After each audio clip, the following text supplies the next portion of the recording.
আমাদেরকে যিনি অনস্তিত্বের অন্ধকার থেকে অস্তিত্বের আলোতে জায়গা করে দিয়েছেন, যিনি আমাদেরকে সৃষ্টি করে আমাদের হায়াত এবং মৌতের নিয়ন্ত্রণ তার কুদরতের মুঠোয় রেখেছেন, সেই মহান মহিমের দরবারে অন্তরের অন্তঃস্থল থেকে মনের সবটুকু আবেগ এবং ভালোবাসাকে উজাড় করে দিই। আমরা সকলেই শুকরগুজার হই, সকলেই পড়ি আলহামদুলিল্লাহ। শুকরের উপস্থিতি, গ্রীষ্মকাল শুরু হয়েছে এবং বর্ষার আগমন ঘটছে। শুরু হয়েছে বাংলাদেশের আবহাওয়ায় বৈশাখ মাস।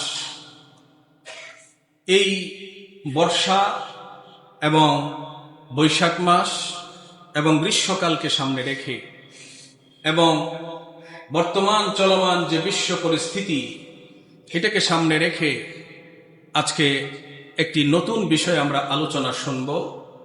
আমার আজকের আলোচনার বিষয় হচ্ছে ইসলামের দৃষ্টিতে বৃক্ষরোপণের গুরুত্ব, তাৎপর্য এবং মহত্ব। আল্লাহ পাক এই শীর্ষক আলোচনা সুন্দরভাবে উপস্থাপন করার আমাকে তৌফিক এনায়েত করুন এবং আমরা যারা আজকে এসেছি সকলকেই মনের কান দিয়ে শোনার তৌফিক এনায়েত করুন। সকলেই বলি আমিন। সুপ্রিয় উপস্থিতি, আজকে যে বিষয়টা নিয়ে আলোচনা করছি, এই বিষয়টি এই মসজিদে ইতিপূর্বে আমি কখনো আলোচনা করি নাই। এজন্য বিষয়টি আমার ক্ষেত্রে এবং আমার অধিকাংশ মুসল্লিদের ক্ষেত্রে এই মসজিদে একেবারেই নতুন। আজকে যে বিষয়টি নিয়ে আলোকপাত করব, সেই বিষয়ের সামারি বা সারমর্মটা আপনাদের কাছে আগেই বলে রাখি।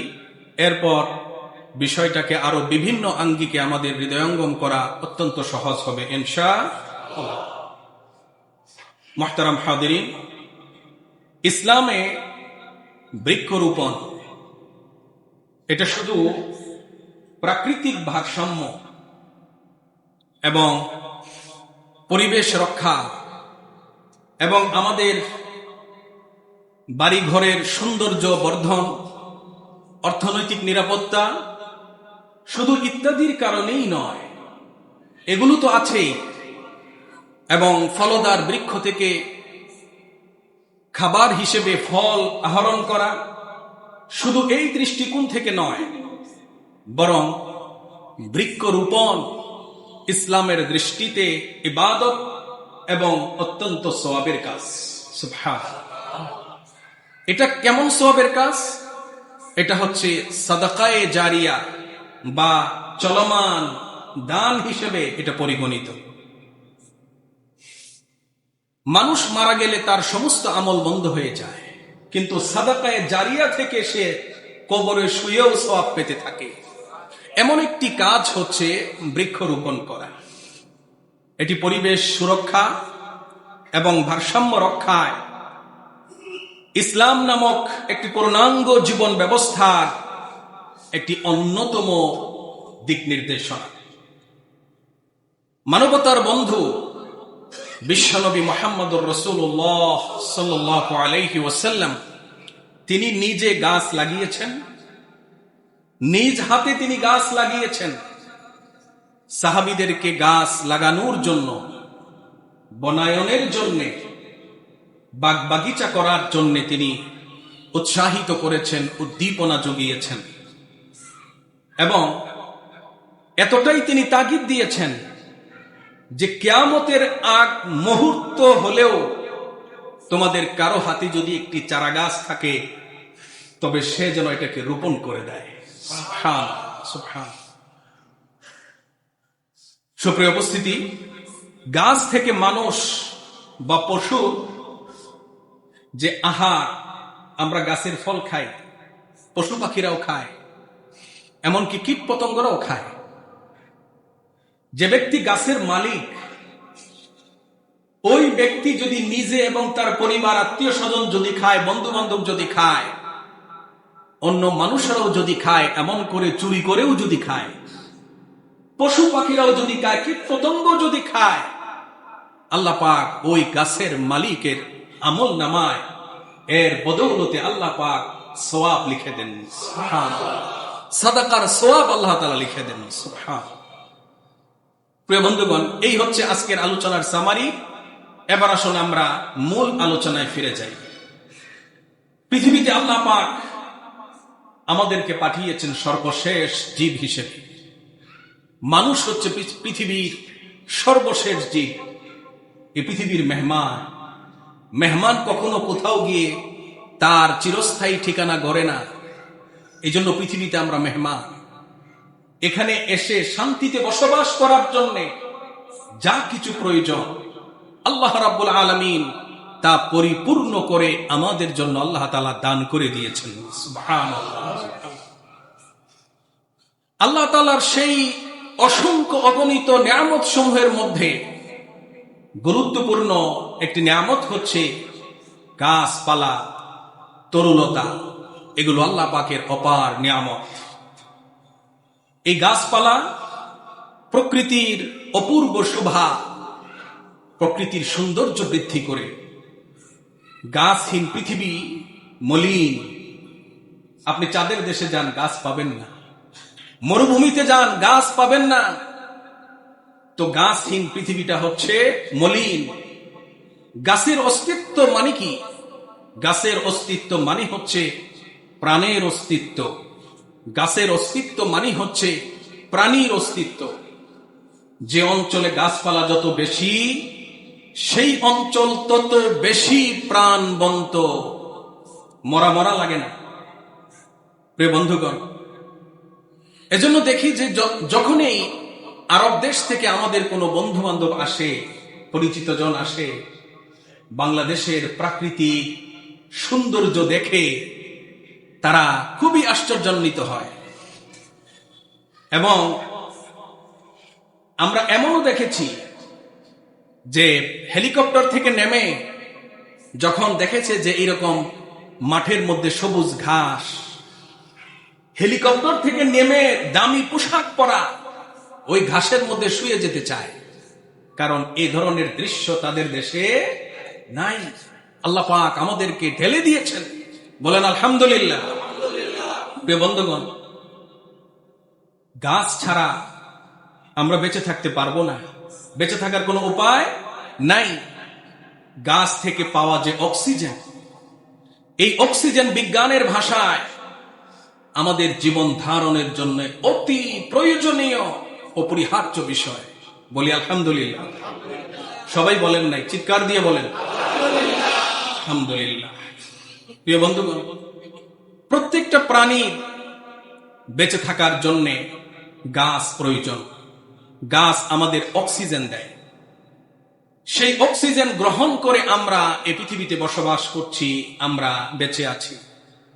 আমরা নিঃশ্বাস ফেলার সময় যে কার্বন ডাই অক্সাইড আমরা ত্যাগ করি, তা গাছ প্রকৃতির কাছ থেকে শোষণ করে নেয়। বিনিময়ে আমাদেরকে দেয় ফ্রেশ অক্সিজেন। গাছ কার্বন ডাই অক্সাইড শোষণ না করলে এই বাতাস বিষাক্ত হয়ে যেত এবং আমরা যারা আশরাফুল মাখলুকাত আছি, আমরা মানুষরা এবং এই ধরাধামে প্রাণীকুলের বেঁচে থাকা অসম্ভব হয়ে যেত। আমরা বেঁচে থাকতে পারতাম না। বিজ্ঞানের ভাষায়, সায়েন্সের ভাষায় একটা গাছ, সিঙ্গেল একটা গাছ কি পরিমাণ কার্বন ডাই অক্সাইড চুষে নেয়? বিজ্ঞান বলছে একটি গাছ প্রায় 13 কেজি, বছরে প্রায় 13 কেজি কার্বন ডাই অক্সাইড এই প্রকৃতি থেকে শোষণ করে নেয়। সুবহানাল্লাহ বলবেন না? সুবহানাল্লাহ। গাছ আমাদের বন্ধু। এই কার্বন ডাই অক্সাইড শোষণ করে নেয়। এটি আল্লাহ পাকের অত্যন্ত সুন্দর ব্যবস্থাপনা। তিনি এভাবে বৃক্ষের মাধ্যমে, গাছপালার মাধ্যমে পরিবেশের ভারসাম্যতা তিনি রক্ষা করার ব্যবস্থা করেছেন এবং আমাদের চারপাশকে আল্লাহ পাক করেছেন সতেজ, সজীব এবং গতিময়। এই কথাগুলো যে আমরা এতক্ষণ শুনলাম বিজ্ঞানের ভাষায় কথা, ইঙ্গিতটা যদি আমরা কোরআন থেকে শুনি তাহলে কেমন লাগবে?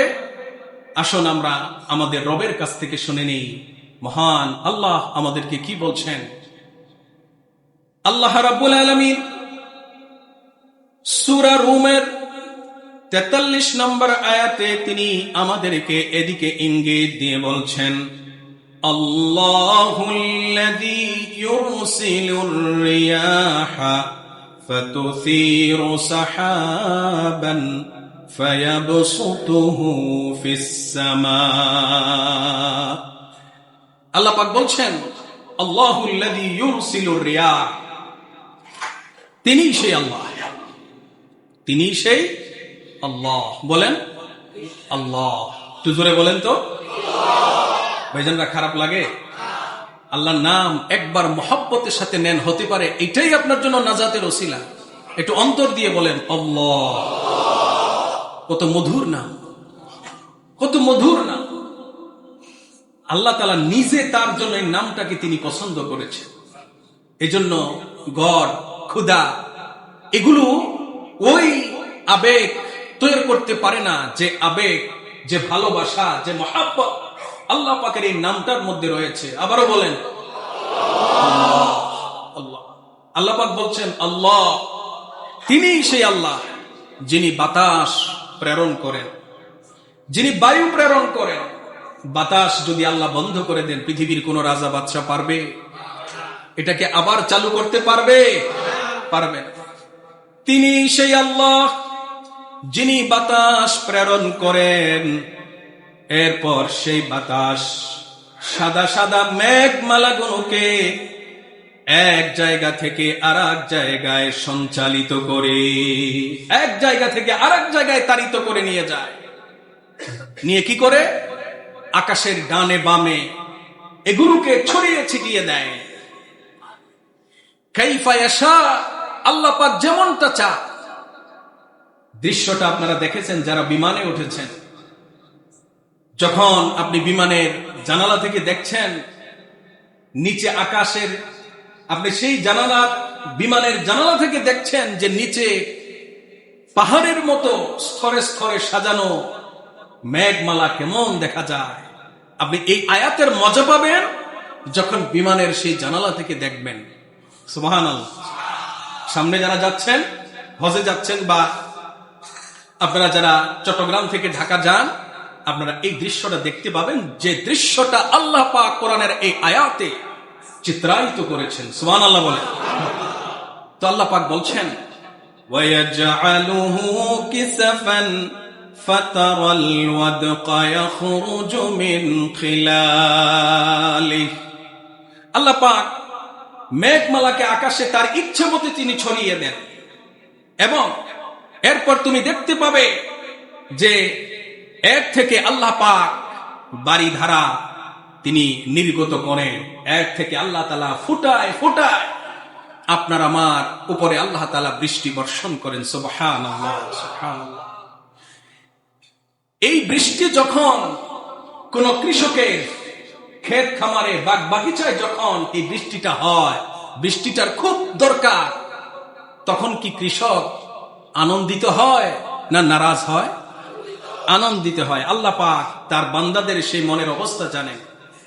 আল্লাহ রাব্বুল আলামিন বলেন ফাইদা আসাবা বিহি মান ইয়াশাউ মিন ইবাদিহি ইযা হুম ইয়াস্তাবশিরুন।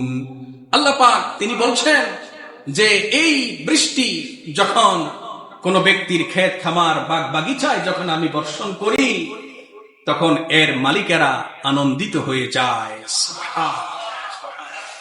প্রিয় বন্ধুগণ, আল্লাহ পাক এই আয়াতের মাধ্যমে তিনি আমাদেরকে অনেক কিছুর দিকে ইঙ্গিত করেছেন, যে এই বৃষ্টি বর্ষণ হয়, এর থেকে ঘাস, লতা পাতা, রকমারি বৃক্ষরাজি আল্লাহ তাআলা এই জমিন থেকে উৎপন্ন করেন, এবং এর দ্বারা পরিবেশের ভারসাম্য রক্ষা হয়, এবং মানুষ নানাভাবে এর থেকে উপকৃত হয়।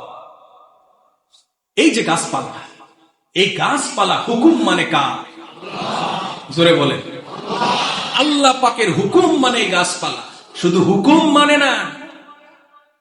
আমরা যেমন আল্লাহ রাব্বুল আলামিনকে সিজদা করি, এই গাছপালাগুলো আপনার আমার রব মহান আল্লাহ রাব্বুল আলামিনকে চিনে আল্লাহ রাব্বুল আলামিনকে সিজদা করে। সুবহানাল্লাহ, আল্লাহ পাককে সিজদা করে গাছ। একটা সময় ছিল মানুষ মনে করত যে এই যে গাছপালা, উদ্ভিদ, এগুলোর মধ্যে মনে হয় কোনো প্রাণ নাই, কিন্তু বিজ্ঞানের বদৌলতে এখন আমরা জানতে পেরেছি যে এই গাছপালার মধ্যেও প্রাণ আছে। সুবহানাল্লাহ বলেন। এবং এই যে আমরা জানতে পেরেছি, এটা খুব বেশি দিন হয় নাই, কিন্তু গাছপালার মধ্যে যে প্রাণ আছে, কোরআন, ইসলাম আমাদেরকে আজ থেকে প্রায় 1500 বছর আগে এই কথা জানিয়ে দিয়েছে। ইসলাম বলছে যে গাছের শুধু প্রাণ নয়, এমনকি গাছের মধ্যে অনুভূতি পর্যন্ত আছে। প্রত্যেকটা গাছের মধ্যে অনুভূতি আছে। একটু বোঝার জন্য বলি, একেবারে জাস্ট একটা সাধারণ উদাহরণ। আপনারা লজ্জাবতী গাছ দেখছেন? আপনি একটু টাচ করবেন, এটা দেখবেন লজ্জায় গুটিয়ে গিয়েছে। অনুভূতি আছে না নাই? কথা বলেন, আছে না নাই? অনুভূতি আছে। শুধু অনুভূতি আছে তাই নয়, এই গাছের মধ্যে দায়িত্ববোধও আছে। দায়িত্ববোধ এই গাছের মধ্যে আছে।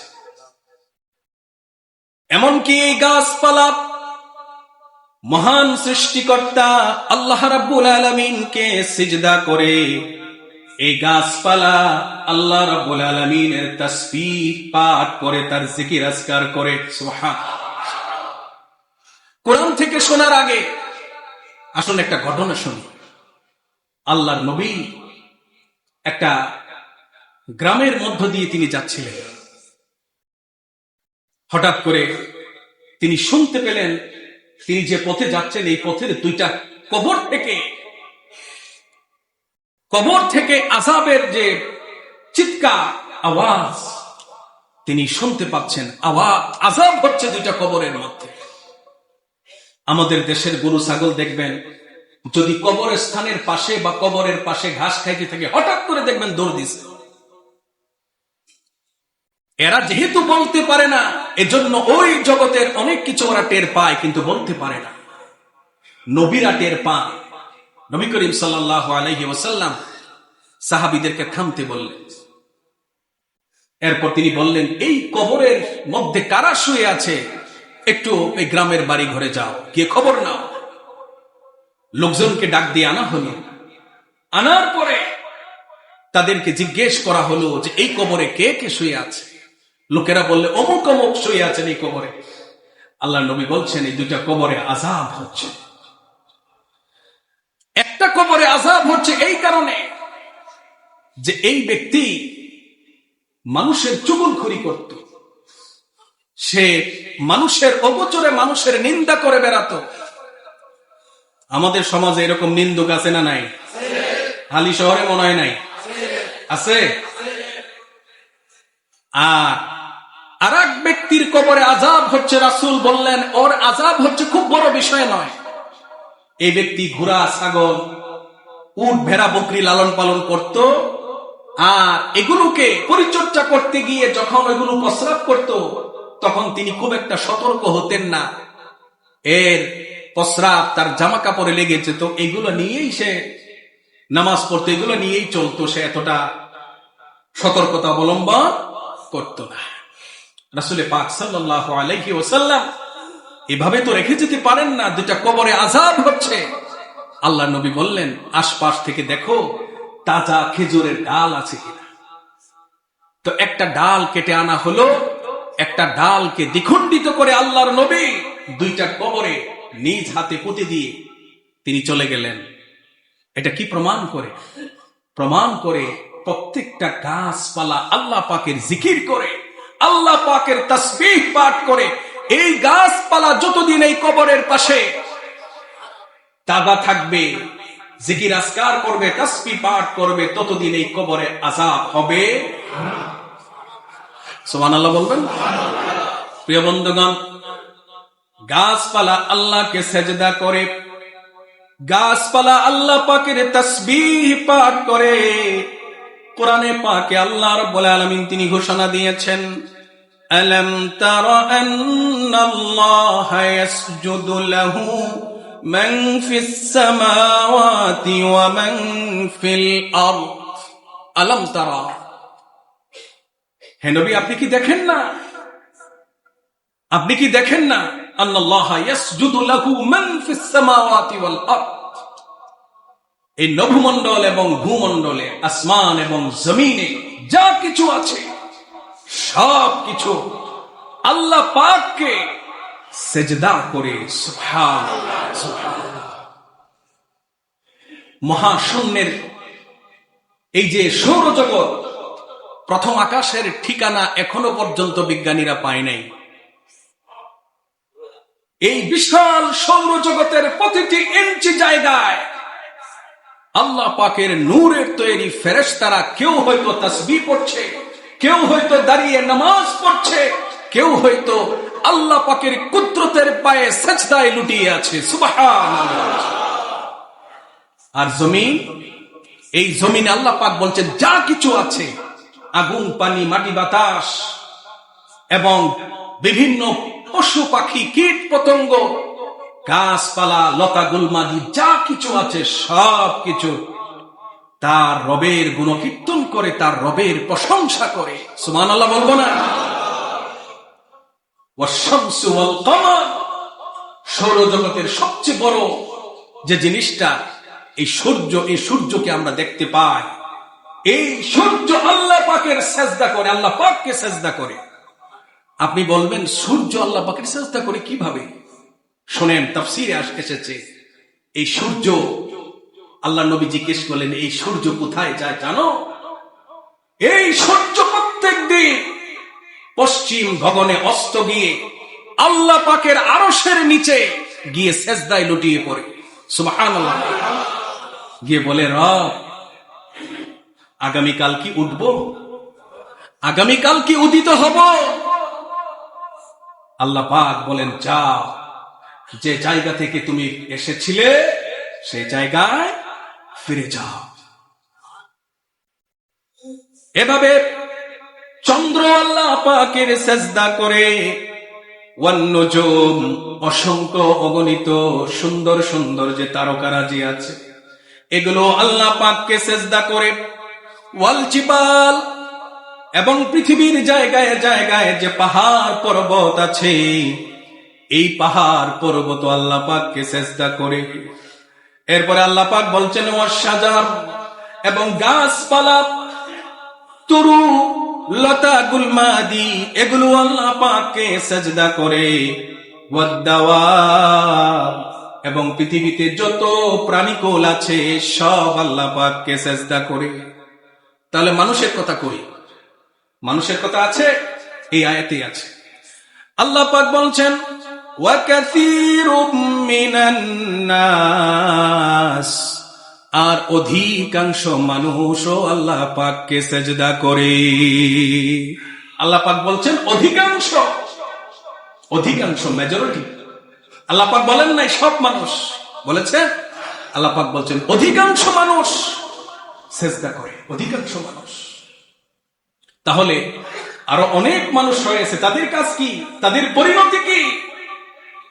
আল্লাহ পাক বলেন ওয়া কাসীরুন হাক্কা আলাইহিল আযাব, আর অধিকাংশ মানুষের উপরে আল্লাহকে সেজদা না করার কারণে, অথবা সেজদা করে কিন্তু আল্লাহ যেভাবে সেজদা করতে চান, আল্লাহ যেভাবে আপনার সেজদা নিতে চান আপনি সেভাবে করেন না। এজন্য অধিকাংশ মানুষ যারা সেজদা করে না অথবা সেজদা যথাযথভাবে করে না, তাদের উপরে আল্লাহ পাকের পক্ষ থেকে আযাব অবধারিত, শাস্তি অবধারিত। কথা ঠিক কিনা? শাস্তি অবধারিত। আল্লাহ পাক বলছেন ওয়া মান ইউহিনিল্লাহ ফামা লাহু মিন মুকরিম, আল্লাহ পাক যদি কোনো ব্যক্তিকে লাঞ্ছিত করতে চান তাহলে ওই ব্যক্তিকে সম্মান দেওয়ার পৃথিবীতে কোনো মানুষ খুঁজে পাওয়া যাবে। দেখেন আল্লাহ পাক অসম্মানিত করেছেন, ইহানত করেছেন, লাঞ্ছিত করেছেন ফেরাউনকে। জালেমদের সর্দার ফেরাউনকে আল্লাহ তাআলা লাঞ্ছিত করেছেন। পৃথিবীর সবচেয়ে বড় সন্ত্রাসী রাষ্ট্র ইসরায়েল, এই ইসরায়েলকে আল্লাহ পাক লাঞ্ছিত করবেন এবং এখনো লাঞ্ছিত করছেন। কথা ঠিক কিনা? কিন্তু এদের লজ্জা নাই। এদের কি নাই? লজ্জা নাই। আল্লাহ পাক বলছেন, আমি যাকে আমার অবাধ্যতা করার কারণে, মানবতার সাথে দুশমনী করার কারণে আমি যাদেরকে লাঞ্ছিত করি, পৃথিবীর কেউ তাকে সম্মানিত করতে পারবে না। আমরা তো নিজের চোখে দেখেছি। 9 বছরে 10 বছরের রাজা, 9 বছরের সাজা। আছে না নাই? এজন্যই আল্লাহ পাক বলেন, সম্মান দেওয়ার মালিক আমি যদি কাউকে লাঞ্ছিত করি, কেউ তাকে সম্মান দিতে পারবে না। ইন্নাল্লাহা ইয়াফআলু মা ইয়াশা। আল্লাহ পাক তিনি হচ্ছেন কাদের মুতলাক, সর্বশক্তিময়। তিনি যা ইচ্ছা তিনি তাই করেন। সুবহানাল্লাহ বলে। তাহলে এই আয়াত দ্বারা কি বোঝা গেল? এই আয়াত দ্বারা বোঝা গেল পৃথিবীর সব কিছুই সেজদা করে একজনকে। তিনি কে? জোরে বলেন, তিনি কে? আল্লাহ পাককে সকলেই সেজদা করে। সুবহানাল্লাহ, সুবহানাল্লাহ। প্রিয় বন্ধুগণ, এই সেজদা হচ্ছে ইবাদত। সেজদা কি? ইবাদত। বন্ধুগণ, গাছপালা আল্লাহ পাকের সেজদা করে অনেকের কাছে বুঝে আসে না। অনেকের কাছে বুঝে আসে না। এক সাহাবী এসে একদিন বলতেছে, ইয়া রাসূলুল্লাহ, রাত্রিবেলায় আমি একটা গাছের ছায়ায় নফল নামাজ পড়ছিলাম, মানে তাহাজ্জুদ পড়ছিলাম। রাসূলের সাহাবী উনি বলতেছেন যে আমি যখন সেজদায় যাইতাম দেখতাম ওই গাছটা আমার সাথে সাথে সেজদায় যাচ্ছে এবং আমার জন্য আল্লাহ পাকের কাছে ক্ষমা প্রার্থনা করছে। সুবহানাল্লাহ। এটা হলো একটা ব্যাখ্যা যে অরিজিনালি সেজদা করে। আর একটা ব্যাখ্যা হলো গাছপালা আল্লাহ পাকের সেজদা করার অর্থ হচ্ছে গাছপালাকে, যে গাছকে যে জন্য আল্লাহ পাক পৃথিবীতে তাকে সৃষ্টি করেছেন, সেই উদ্দেশ্য যথাযথভাবে সে পালন করছে। এটাই হচ্ছে আল্লাহ পাককে সেজদা করার অর্থ। সুবহানাল্লাহ। দেখেন, কিয়ামত হওয়া পর্যন্ত দেখবেন না যে আম গাছের মধ্যে কাঁঠাল ধরেছে। দেখবেন? এটা হবে? এটা হবে না। জাম গাছের মধ্যে আম হয়েছে, এটা হবে না। আল্লাহ পাক যাকে যে ফল দেওয়ার জন্য, যাকে যে প্রাকৃতিক খিদমতের জন্য আল্লাহ পাক সৃষ্টি করেছেন, সেই সৃষ্টি যে সুন্দরভাবে আঞ্জাম দিচ্ছে, এটাই হচ্ছে আল্লাহ পাককে সেজদা করার অর্থ। বন্ধুগণ, পাহাড় পর্বত আল্লাহকে সেজদা করে, মানে এই পাহাড় পর্বত প্রাকৃতিক ভারসাম্য রক্ষার জন্য আল্লাহ পাক পেরেকের মতো পৃথিবীতে আল্লাহ পাক স্থাপন করেছেন। আর আমরা নগরায়নের জন্য আধুনিক আবাসন গড়ার উদ্দেশ্যে আমরা পাহাড় পর্বত কেটে সমান করে দিচ্ছি।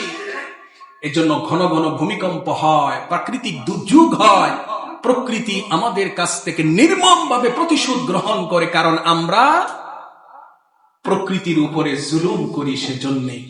ঠিক কিনা? প্রিয় বন্ধুগণ, এই যে গাছপালা আল্লাহ পাকের সেজদা করে, মানে আল্লাহ পাকের ইবাদত করে।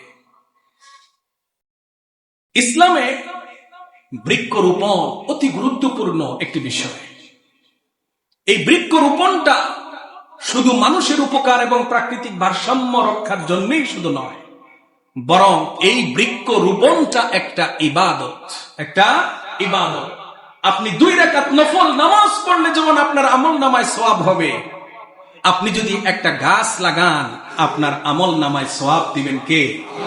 কথা জোরে বলেন, কে? আল্লাহ পাক সওয়াব দিবেন। সুতরাং এটা ইবাদত বলে গণ্য। রাসূল করিম সাল্লাল্লাহু আলাইহি ওয়াসাল্লাম তিনি নিজ হাতে বৃক্ষরোপণ করেছেন এবং গাছপালার তিনি পরিচর্যা বা তিনি যত্ন নিয়েছেন। বৃক্ষরোপণে মহানবী সাল্লাল্লাহু আলাইহি ওয়াসাল্লাম তিনি তার সাহাবীদেরকে উৎসাহিত করেছেন।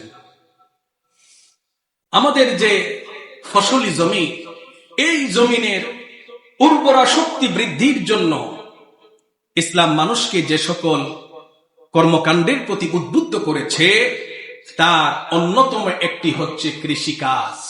অন্যতম একটা কি? কৃষিকাজ। যে জমিনে ফসল হয়, এই জমিনটাকে আপনি এমনিতে ফেলে রাখতে পারবেন না। হয় আপনি চাষাবাদ করবেন, অথবা যে ব্যক্তির কোনো জমি খেতি নাই, আপনি তার কাছে এটা হয়তো ফ্রিতে দিবেন অথবা ইজারা দিবেন তার কাছে। প্রিয় বন্ধুগণ, এজন্যে ভূমি উর্বর থাকলে ফলন ভালো হয় এবং পরিবেশ ভালো থাকে, মানুষ সহজে কোনো ব্যাধিগ্রস্ত হয় না।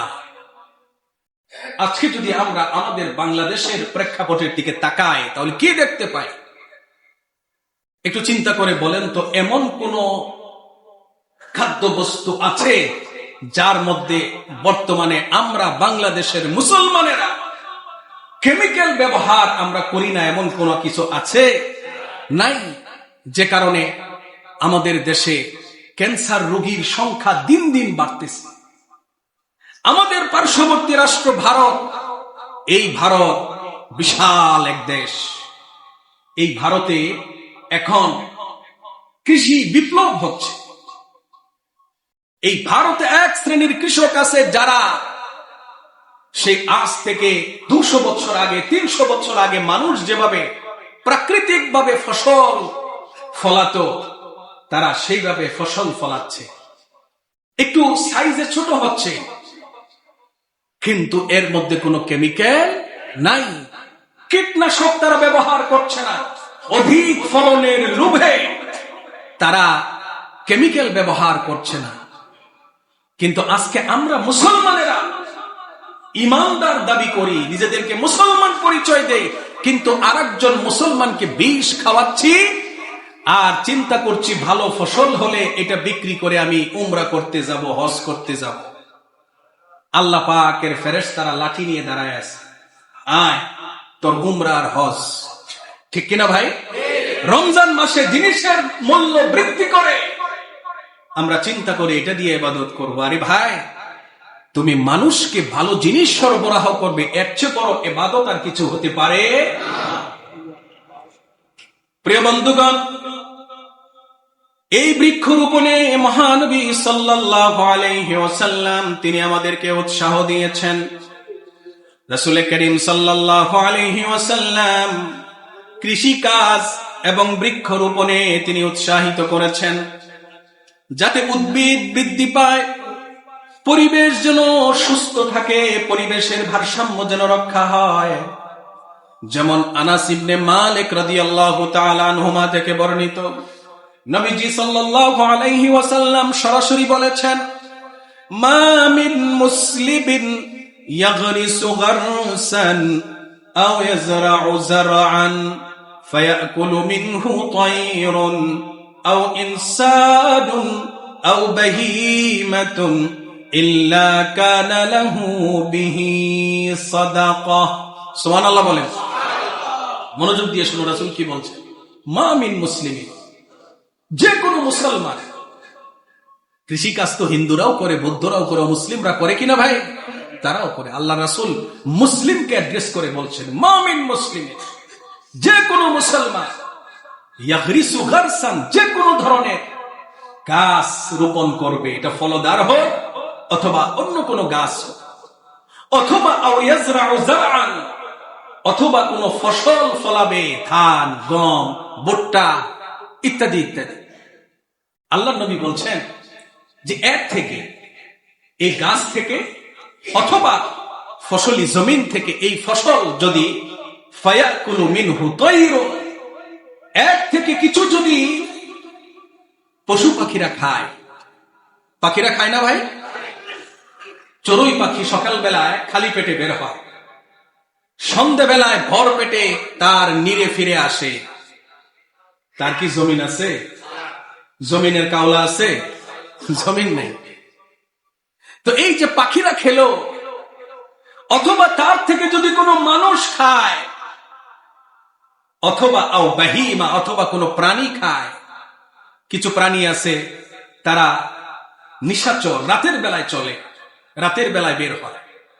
এরা কিছু কিছু ফসল খায়, কিছু ফসল নষ্ট করে। আল্লাহ নবী বলছেন পাখি খাক অথবা কোনো মানুষ এর থেকে খাবার গ্রহণ করুক, অথবা কোনো প্রাণী, চতুষ্পর্যন্ত কোনো প্রাণী এটা খাক, আল্লাহ বলছেন ইল্লা কানা লাহু বিহি সাদাকা। এই যে খাইলো, সামান্য যে পরিমাণ খাইলো, ক্ষেতের মালিকের মনটা তো খারাপ হয়, আহারে একটু ফসল নষ্ট করে সবটা করে নেয়। আল্লাহ নবী বলছেন মনটা খারাপ করো না, তুমি হাসি দাও। একদিন আল্লাহ রাব্বুল আলামিন যেদিন তুমি সওয়াবের আশায় তুমি ছাতক পাখির মতো তাকিয়ে থাকবে, সেদিন আল্লাহ রাব্বুল আলামিন এগুলোকে সাদাকা হিসেবে তোমাকে ফিরিয়ে দিবে। ফিরিয়ে দেওয়াটা দুনিয়াও হতে পারে, আল্লাহ তাআলা অন্য দিক দিয়ে আপনাকে বাড়িয়ে দিবে, পরকাল তো আছেই।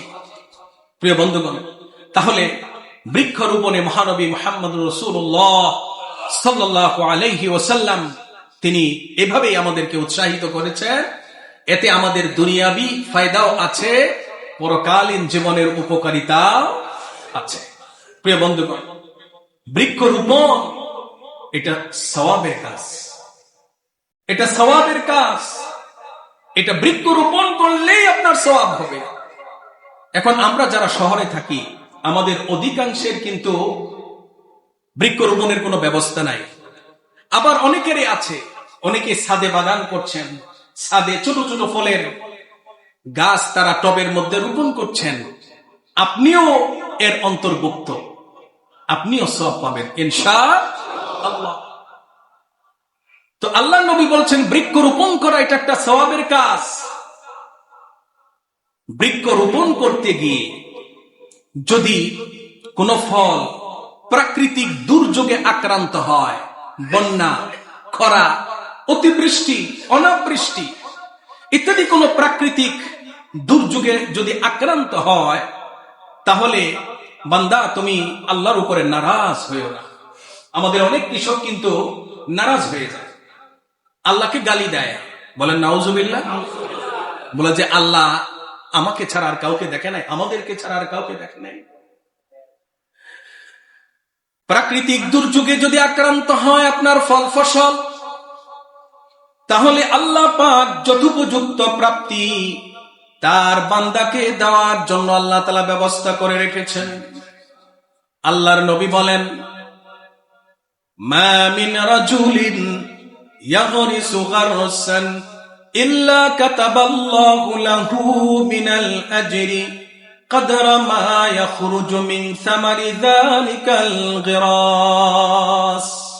আল্লাহ নবী বলছেন মা মিন রাজুলিন ইয়াগরিসু গারসান, যে কোনো ব্যক্তি যদি কোনো গাছ লাগায়, ফলের গাছ, অথবা কোন জমি খেতিতে যদি ফসল ফলায়, আল্লাহ পাক বলছেন, আল্লাহ নবী বলছেন ইল্লা কাতাবাল্লাহু লাহু মিনাল আজর, তাহলে তার আমলনামায় তার রোপণ করা বৃক্ষগুলোর মধ্যে যে পরিমাণ ফল আসবে, আল্লাহ পাক তার আমলনামায় সেই পরিমাণ সওয়াব দান করবেন। সুবহানাল্লাহ। চিন্তা করেন, এখন কেউ যদি একটা আমের বাগানের মালিক হন, আপনি ব্যবসার উদ্দেশ্যে করেছেন, কোনো অসুবিধা নাই, তাহলে আপনার বাগানের আম গাছগুলোতে যে পরিমাণ আম হবে, প্রত্যেকটা আমের বিনিময়ে আল্লাহ পাক আপনার আমল নামায় সওয়াবের ব্যবস্থা করবেন। তাহলে গাছ রোপণ করা এটা শুধু সৌন্দর্য বৃদ্ধি, আর্থিক নিরাপত্তা, প্রাকৃতিক ভারসাম্য ইত্যাদির জন্যও নয়। ইসলাম এগুলো তো আছেই, কান টানলে যেমন মাথা চলে আসে। আপনি গাছ লাগাবেন আপনার উপকারের জন্যই, কিন্তু আল্লাহ পাক এর বিনিময়ে আপনার আমল নামায় সওয়াব দান করবে। প্রিয় বন্ধুগণ, এখন গাছপালা লাগানোর পরে একজন কৃষক প্রতিদিন সকাল বেলায় বিকাল বেলায় পানি দেয়, আগাছা পরিষ্কার করে, অর্থাৎ এর যে পরিচর্যা করে যত্ন নেয়, এবং সংরক্ষণের জন্য তিনি যে ধৈর্য ধারণ করেন,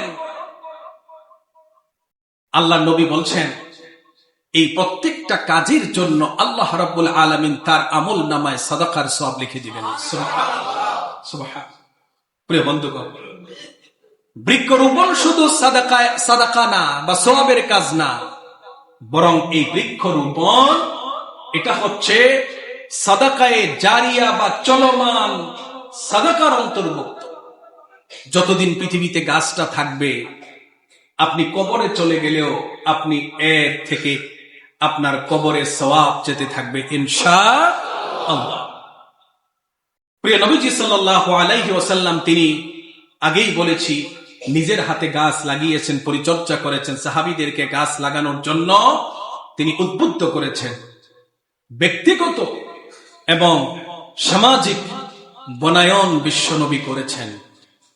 রাসূল মদিনায় থাকাকালে তিনি মদিনা শহরের তিনি সীমা নির্ধারণ করেছেন এবং সীমা নির্ধারণ করে আল্লাহর নবী বলে দিয়েছেন এই মদিনার চৌহদ্দির ভিতরে কোনো ব্যক্তি কোনো গাছ বিনা প্রয়োজনে কাটতে পারবে। ইব্রাহিম আলাইহিস সালাতু ওয়াস সালাম তিনি যখন মক্কায় এসেছিলেন, তার সাথে ছিল তার বিবি হাজারা, সঙ্গে ছিল দুগ্ধপোষ্য শিশু। নাম কি? জোরে বলেন, নাম কি? এগুলো জানতে হবে আপনাদের। ইসমাঈল আলাইহিস সালাতু ওয়াস সালামের বংশে আমাদের নবী এসেছে, আর কোন নবী তার বংশে আসে। ছোট্ট শিশু ইব্রাহিম আলাইহিস সালাম আল্লাহ পাকের খলিল। খলিল মানে হচ্ছে এমন অন্তরঙ্গ বন্ধু যে তিনি যার সাথে তার অন্তরঙ্গ বন্ধুত্ব তা আল্লাহর সাথে।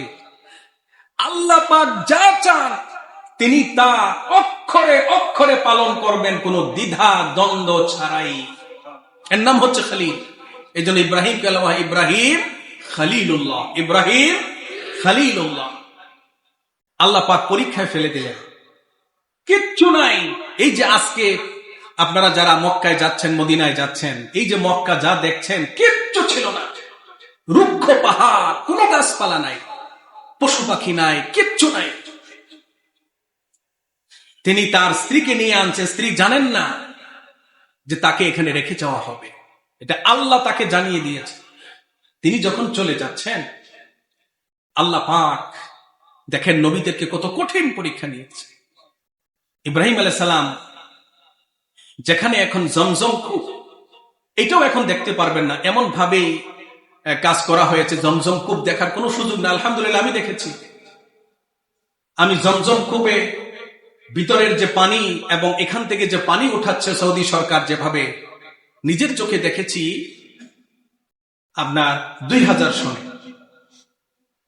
1999 2000 আল আজহার বিশ্ববিদ্যালয় থেকে অনার্স কমপ্লিট করার পর গ্রীষ্মকালীন ছুটিতে উমরা করতে গিয়েছিলাম। তখন নিজে এই জমজম কূপের পাশে নেমেছি, এই জমজম কূপের পানি দেখেছি নিজের চোখে, এই জমজম কূপ দেখেছি।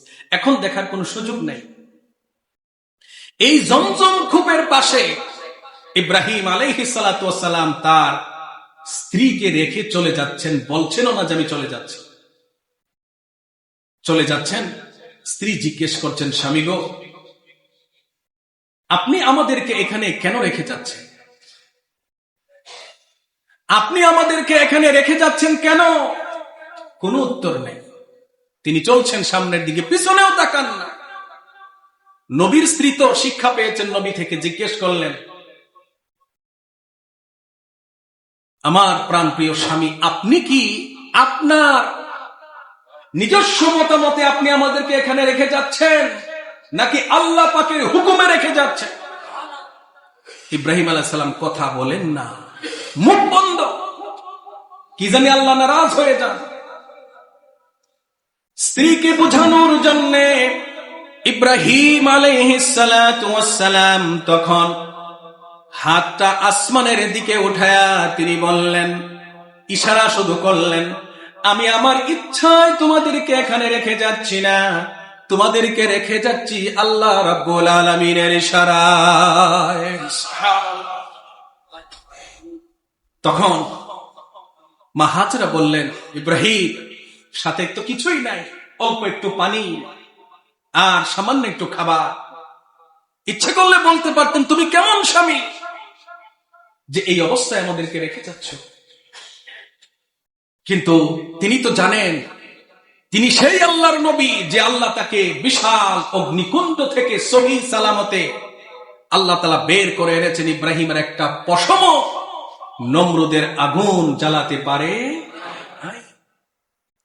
এই জন্য তিনি নবীর মা হিসেবে, নবীর একজন স্ত্রী হিসেবে বলেছিলেন, যদি তাই হয় ইদান লাই ইউদাইয়ানাল্লাহ, আল্লাহ পাক আমাদেরকে এখানে ধ্বংস হতে দিবে।